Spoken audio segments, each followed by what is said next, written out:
Thank you for an invitation. The title of this talk is Cutting Viruses into Pieces. I will try to give this talk in a not bio 100 level, bio 50 level, for something that I believe is quite complicated, even for many of my own students. So I always start with this, just because we engineer viruses and we do fancy things with viruses in the lab. You always need to remember that as an HIV researcher, there's a toll, a human toll, and this is one of the pictures of the 80s that changed the idea of the AIDS pandemic in Castro District in San Francisco. I have goosebumps, I have tears every time I see this picture. So don't forget that. And with that in mind, my lab focuses on HIV-1, the cause of AIDS, as proof of concept. But we also focus on hepatitis C, and we study how this virus affects the cell. It's called signaling. And then viruses that are transmitted by mosquitoes. Many of them you hear in the news all the time. West Nile virus, dengue virus, chikungunya virus, if you come from Brazil, you know very well, from a different family, and even now, the famous Zika virus. So what do they have in common? The laboratory studies not necessarily the disease, but how those viruses interact with what we call their host at the cellular level, with the cell, okay? And this is overwhelming, but you need to remember the central dogma of biology. DNA makes RNA, RNA makes protein. Viruses of these families don't have DNA, they have RNA. And they make a protein, or a long protein, or their entire body is made of proteins, and those proteins are useless unless cut into pieces. Correct? This happens after folding, what is called folding. And the proteins doesn't matter where they are embedded, doesn't matter how they fold, they are cleaved into mature products. And what is interesting is that this cleavage is the focus of the lab. And cleavage in cells can occur by the virus. So the virus itself produces a protease, which is a protein that cleaves other proteins, or relies also on host or cellular proteases, a scissor that does not come from the virus, but a scissor that comes from the cell itself. And viruses have evolved to exploit both. So, in the lab, we really believe in the power of engineering cells to actually understand the scissors, to understand how the virus is cleaved by the virus and by the host. And we do that with flow cytometry, a fancy machine that, based on fluorescence, can tell you things, can differentiate between cells that fluoresce and cells that do not fluoresce. We can use, we can use also microscopy to those that like pictures. And again, based on green, red fluorescence, we can understand what's the biology of the virus or the activity of those scissors. So what we do in the lab is we focus on the cleavage produced by the viral protein. If you block this, the virus is dead. That's why with HIV/AIDS patients, the first drug to be discovered was a protease inhibitor, the famous PIs. Those protease inhibitors disable the ability of the virus to cleave the proteins of its own proteome, as it is called, and then it's inactive. And we have developed a cellular assay that turns the cell from non-green fluorescent to green fluorescent based on the activity or lack of activity of the viral protease. We also have developed a different assay that monitors the scissor of the host.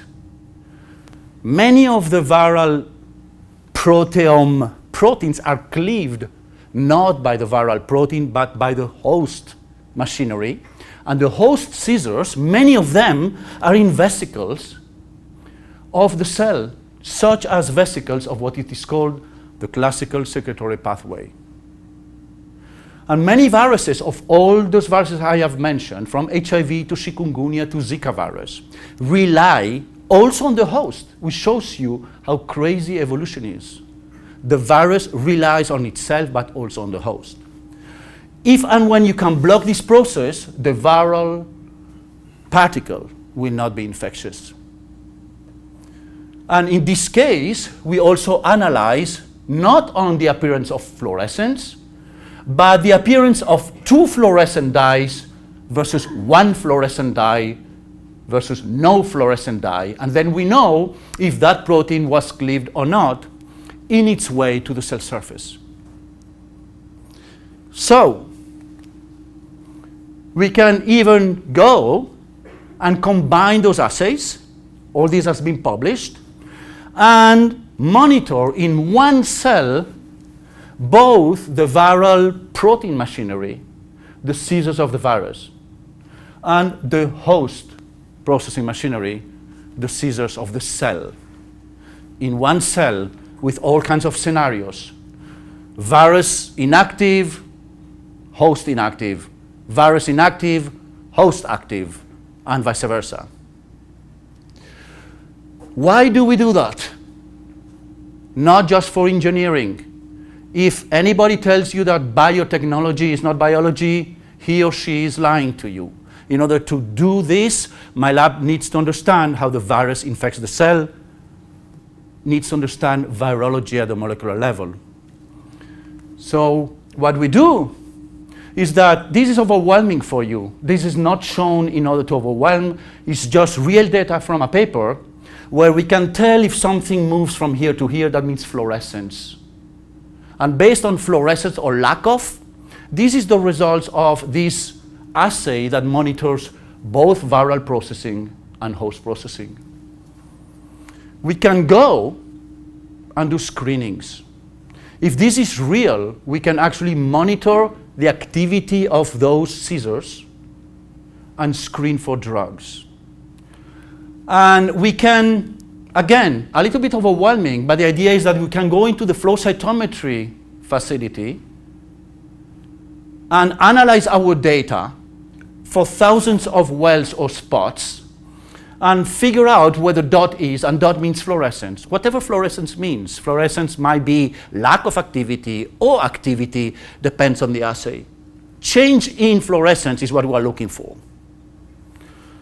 We can translate that into make it robust, to separate background, to separate noise, to separate artificial negative and artificial positive, what is called false and positive and false negative. And then, through a big, robust stringent parameters, select for compounds that might have activity against the virus or the host. We have done that for HIV and dengue. We have, this was published, we have found a compound that can be cherry-picked, that means bought from a different source, analyzed for activity, and see if it's antiviral. And this is replication. Good replication, bad replication. And this is dengue virus with my collaborators, from my collaborators in Brazil. So we know that this compound, not patentable because it's in the literature, either way, demonstrates that the assay is right. Why do we do that? We do that because one of the problems in drug discovery is what is called the death valley of bench to approval of drug, FDA. Bench to bench side. Death valley kills 99% of the drugs. And we believe that cell-based assays will enhance and narrow the gap of the death valley, but increasing the chances that a drug, what is called a hit, becomes a lead for the development of drugs in order to find drugs against those nasty viruses. With this, I want to thank my lab and the audience. Thank you very much.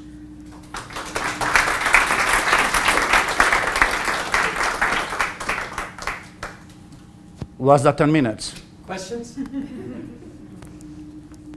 So I'll start with a question, Roland. Yes. Could you say something about what you've been doing to take this product, this idea, and turn it into a company?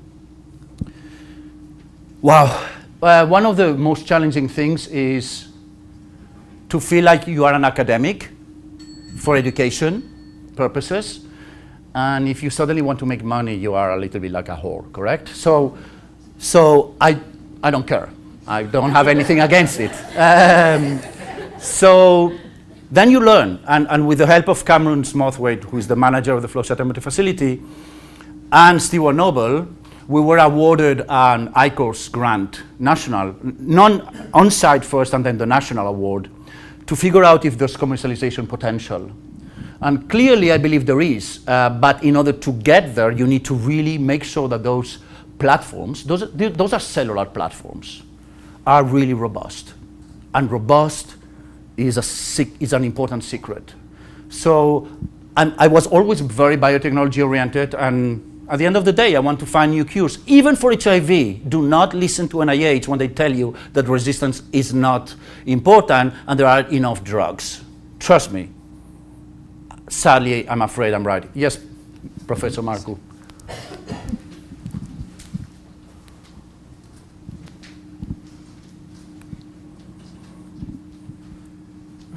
Really nice talk. Thank you. And it's fantastic you kept the time. Yes. My question is more about mechanism of action and with respect to the following.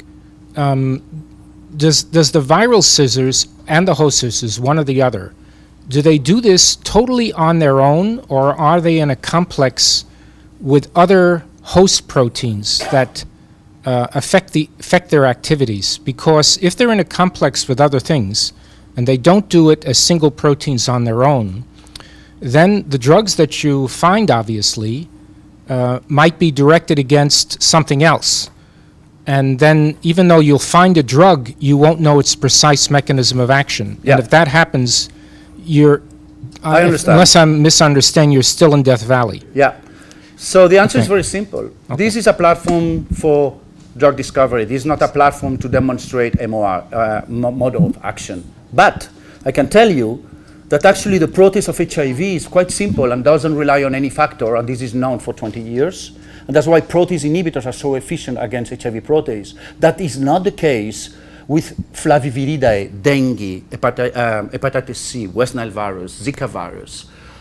Those rely on a cofactor, but it's viral. Whether viral, which makes the assay development much more complicated, and this is what we are working on in the lab.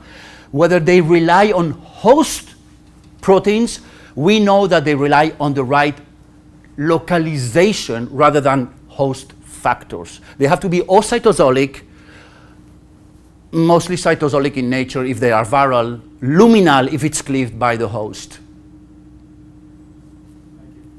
Yes? You know, sometimes in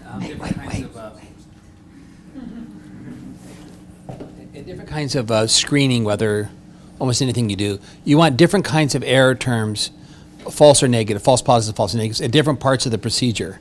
Can you tweak your assays to either minimize or allow, for instance, false negatives or false positives, depending on where you are in that screening process? So, very good question. When I show you the stringent parameters, what do we mean by that and how they are decided upon? We have what we call negative controls. We have what we call positive controls. We have substrates that are not cleaved. Scissors don't work. We have inactive scissors, mutated scissors.